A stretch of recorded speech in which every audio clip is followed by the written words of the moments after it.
Welcome back to another episode of Western Tabletop. Today I was going to go through another painting video. Going to finish off that series on tanks.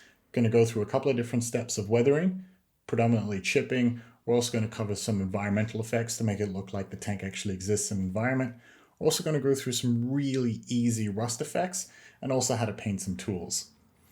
I just recently finished setting up my studio, mostly. As you can see, there's a few empty spots I still got to fill and some of the walls need decorating, but I thought now is a really great time to christen that studio, and what better way than to do that with all of you.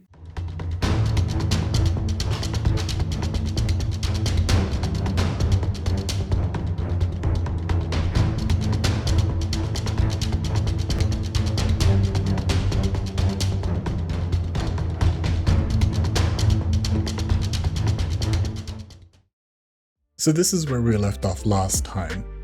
We've got some nice freehand decals. I'm happy with that unit insignia, but the tank looks a little stale, a little sterile, and so that's something that we need to fix. I'm still happy with these gradients, and there's also some tools that we got to work through.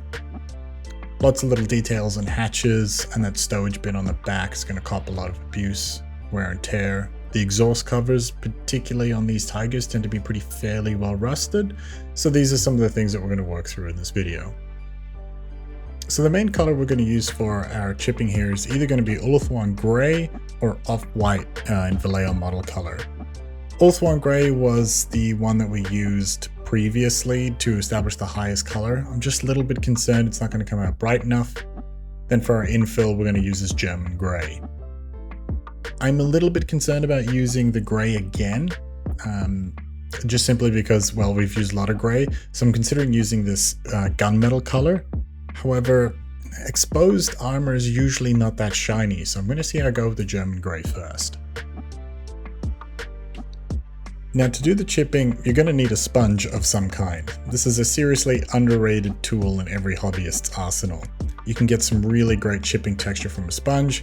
I actually use these. They come on little handles. I found them on a little crafts kit.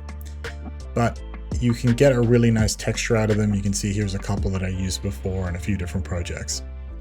The key thing about this is that you want that open cell structure. A lot of blister packs had this kind of foam in the back of it. Using kitchen sponge, just cut it up a few times to get these little squares.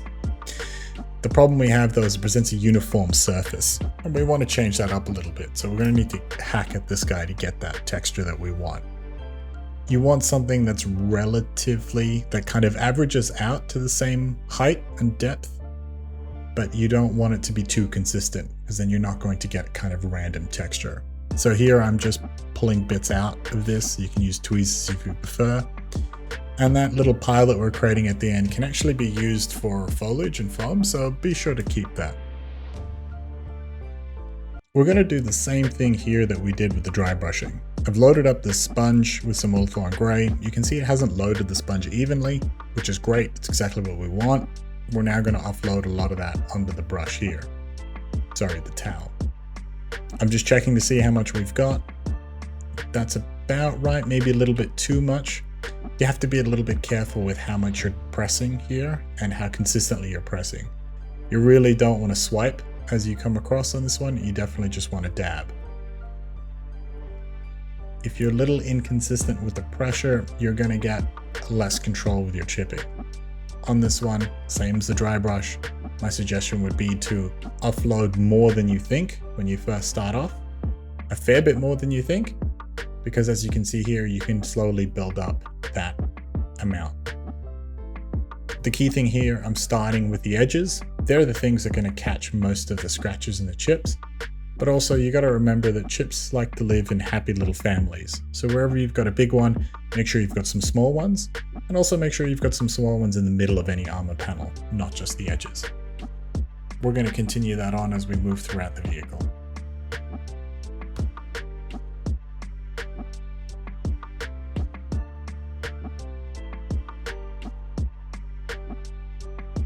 If you're not certain about placement on this one, the easiest way to think about it is heads, shoulders, knees, and toes.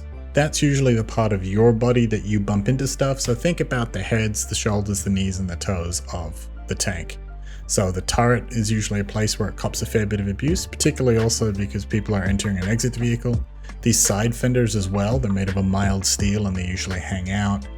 You're looking for exposed corners, really. Make sure you get the front as well.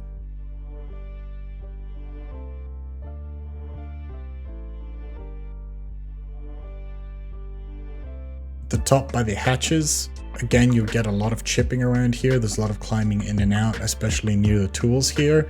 Some of those tools will clip those hatches. You'll see in a lot of those vehicles, the periscope mounts and the periscope covers will catch a fair bit of chipping and scratching from the environment as well.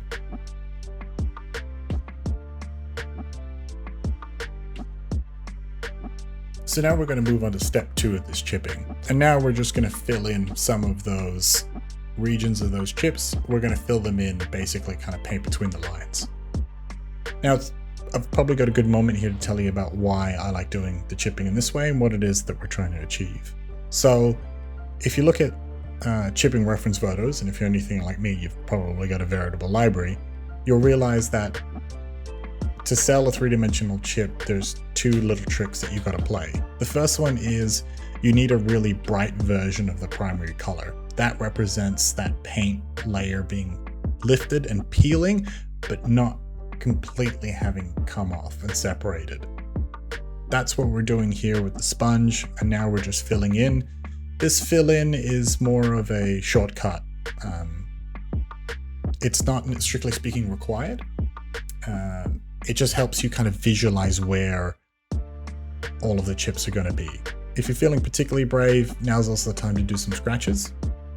Remember to kind of keep in mind where the tank's going to scratch and how it's going to scratch.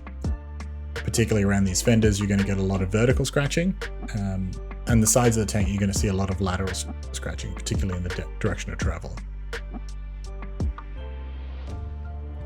Once we've laid this superficial layer of chips down, what we're going to do is we're then basically going to go fill them in with our darker color, and that's going to create that 3-dimensional illusion. And that's really the trick to this, is that we are basically tricking our viewers and ourselves that these are 3-dimensional chips when they're actually not. Actually being able to achieve a 3-dimensional chip that's in scale, heinously difficult. So instead we will use a couple of neat little tricks here, like the sponges and some quick brush work to sell that effect. Anytime I've seen a stowage bin, they get absolutely abused. So make sure that your stowage bins are nice and dirty. Now that we've done that, we're going to go ahead and fill in these chips. I've started with the German grey, and I'm actually pretty happy with how it looks. Immediately you'll start to see that these chips will kind of pop, particularly into the 3rd dimension. When there's these ones that haven't been filled in next to ones that have been filled in, it doesn't work as well. But as we continue moving on, you'll start to realize as it comes together that now all of a sudden these are starting to look very 3-dimensional. So it's basically a 3-step process. We're going to fill in, we're going to paint a pattern of chips using a sponge and a very bright highlight color. I actually ended up using a bit of off-white mixed in with the ultraviolet gray. Then we're going to fill in that highlight color in those chips with the brush. And we're going to make some of the accidental parts look a little bit more intentional. Then we're going to go ahead and fill it in with a really dark color. I almost always find that German grey is the best way to go. There's a few instances where straight black is useful. Particularly with something like this, I think a satin black or a black that had a satin finish would be very useful. But I ended up liking how the German grey looked. I think it worked fine. Also, don't be afraid to fill in a few of these really small ones. Just add a few of these dots here and there, as well as on one side of the scratches. As a general rule of thumb, when you're chipping and you have scratches, is stick to one side and make it the same side all the way around the model. There's plenty of reference photos where you can see that sometimes the dark patch is above the lifted flake and sometimes it's below. It depends on a lot of conditions.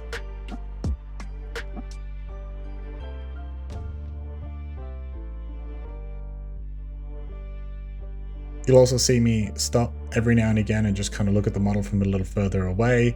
That's just a good habit to get into, not just when you're chipping, but painting models in general. And there we go. I think now that looks a lot more convincing than it did before. Now that we've worked through all of that, I'm going to get into the tools. I really like using this khaki color. Xandria Dust by Citadel is a pretty close match as well. And I'm just going to go ahead and base coat some of the tools here, particularly on the wooden handles. Or this is basically what we're trying to paint. You got to be careful of that big breaker bar that's between the turret ring and the shovel. Those are usually made of metal and painted the same color as the vehicle. Sometimes you might need a couple of coats here. That's kind of what I'm going ahead and doing now. Don't mind me while I just skip forward here. I'm just going to use that German grey, paint the heads of the tools. We're going to go and add some silver onto them later. And this is me kind of going back and actually painting the second color. So here I'm using Iraqi sand, which is my favorite color by far. The key thing about this step is to not paint the entire tool handle that you covered with the previous color. You're just aiming for that middle 75 to 80%. If this is a larger scale, say 1/35th, I'd actually be using the Iraqi sand not as a highlight, I'd be using it to paint in some wood grain.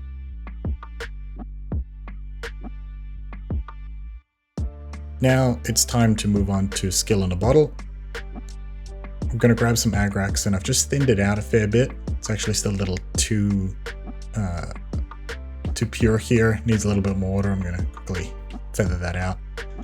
Now, the thing that you're aiming for here is you're trying to add dirt and smudge and use to the tool. So you're aiming for places where they would be gripped the most. That sledgehammer happens to be kind of right where the attachment points are, not quite with the shovel, kind of tends to be right at the end, a little bit off and somewhere near the head of the shovel. The axe is going to be similar to the sledgehammer. Now that we've done that, quick bit of silver. So this is Gunmetal Grey by Vallejo. And this is just because as those heads actually get used, they'll scratch and the paint's going to come off and you're going to see that exposed shiny metal, which you're not really going to see in armor. It's a different type of metal. It's constructed, it's manufactured differently. With that finished up, it's probably time to get onto the rust. We're going to use Dirty Down Rust. This stuff is amazing. It is absolutely the best rust product that there is on the market. Basically, it's magic in a bottle is probably the best way that I can put it. It goes on top of any paint that you've got. You don't need to seal or protect it or anything like this. And when you apply it, it'll actually start drying and curing, and you're going to get a lot of these different colors here. So previously, with the chipping on there, it's going to kind of amplify those color differences. And the best thing about this is that it's water soluble. So if you're not super happy with how it turned out, you can actually just clean it up with water.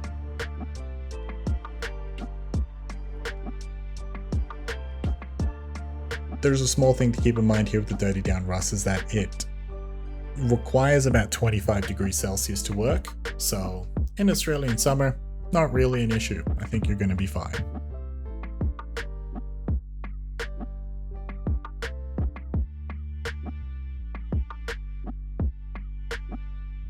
Even though you can clean this up with water, it is just a little bit easier if you're neat and tidy within the lines, unlike I am. And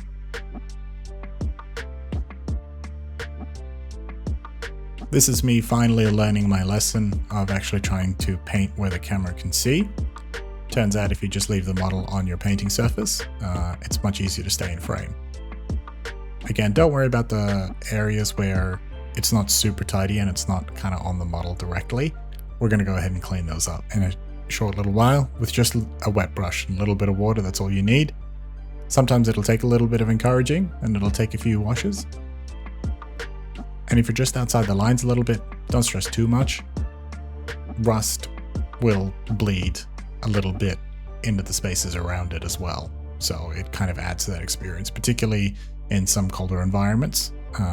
Or if you're near in that kind of wet ice area of temperature, you're going to see that a fair bit, which is where this vehicle will be.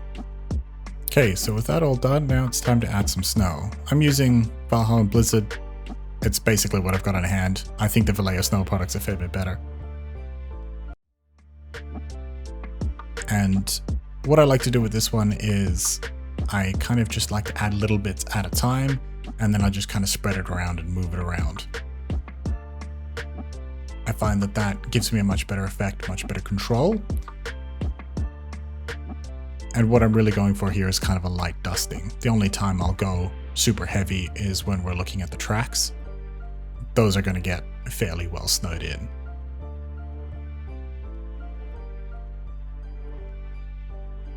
The thing you just need to be a little bit careful of here is that any water-based product or anything wet basically can reactivate your dirty down rust. So it might not actually be a bad idea to varnish the model. But if we didn't varnish it to do an oil wash, which I think a lot of armor models actually really require, particularly panel lining, I'm not going to varnish it up for dirty down rust. The key thing here is that I want this to be approachable, and I think varnishing is just that one little step more than, it's probably that one step more than your average painter's used to doing. Literally what I just said. But we're not going to varnish the whole model. Instead, what we're going to do is I just want to create a little wet patch at the back. I've thinned it out a little bit. If you have technical art coat or a satin varnish or whatever, anything comes out of PaintBot, that's what we're going to use. We're just going to slap on the back here. I just kind of want to represent the heat coming from the Ascension deck and melting the snow a little bit. This is going to give it a little bit of a shine. You could also use actually PVA glue for this. By the same merit, just a little bit of water and just slap it on. The key thing here is I'm trying to create texture, and so that's why I'm attacking it with a brush.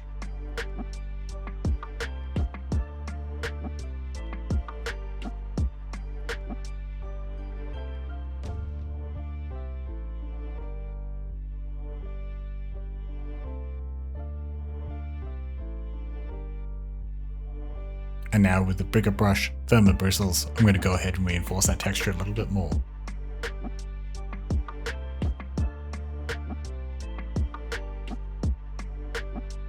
It does bear mention to not use a good brush for this, and really just absolutely get in there. Try not to have any undefined clumps, but your wheels and your treads really are going to be where there's going to be a lot of heavy snow cover.